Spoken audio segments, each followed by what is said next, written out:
샬롬, 주님의 이름으로 문안드립니다.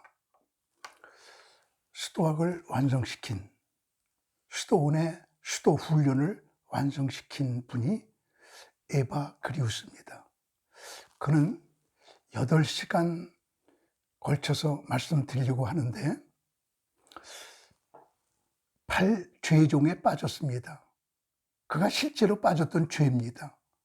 사람들이 죄짓기 쉬운, 가장 빠지기 쉬운 함정, 그 8가지를 다 극복하고 그 함정에서 빠져나온 사람입니다.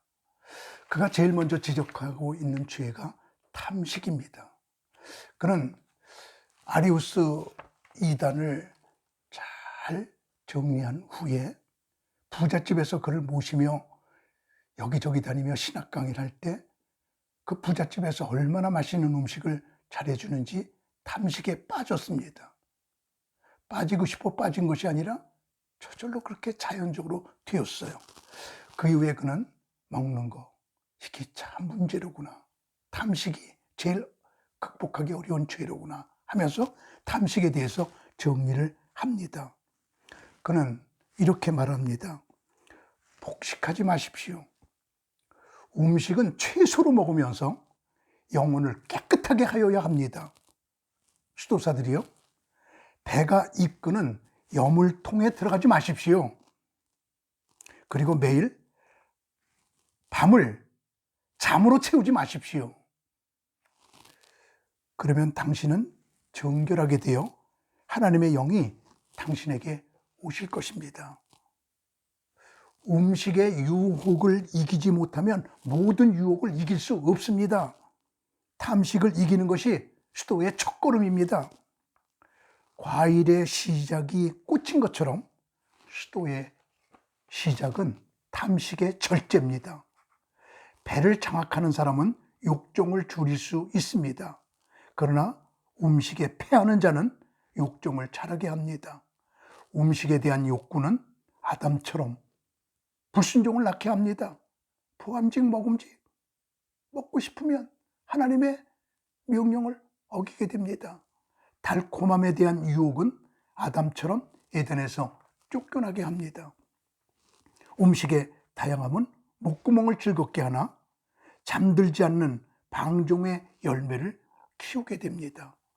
비어있는 배는 기도로 깨어있게 하지만 만족한 배는 잠을 자게 합니다.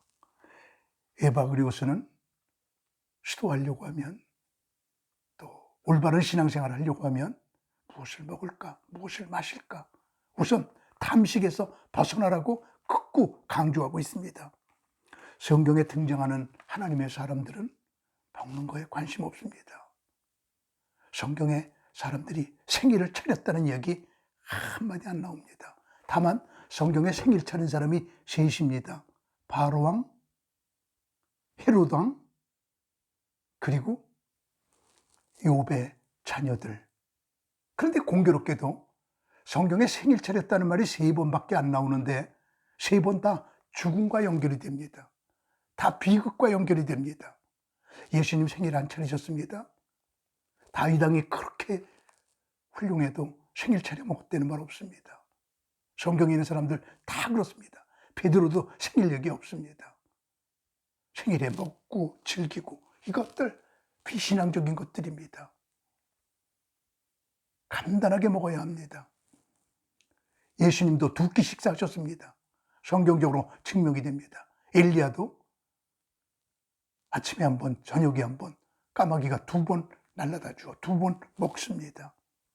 세례요한도 메뚜기와 석청, 광야에서 살면서 간단하게 먹습니다. 그래서 수도원들은 전부 2끼 식사를 하고 있습니다. 물론 우리도 2끼 식사를 하지요. 우리가 제일 먼저 절제해야 될 것이 탐식, 먹는 겁니다. 외식하지 말라고 그랬습니다. 먹는 외식은 물론 아니지요. 그러나 우리는 먹는 것에 절제하는 것이 수도의 출발입니다.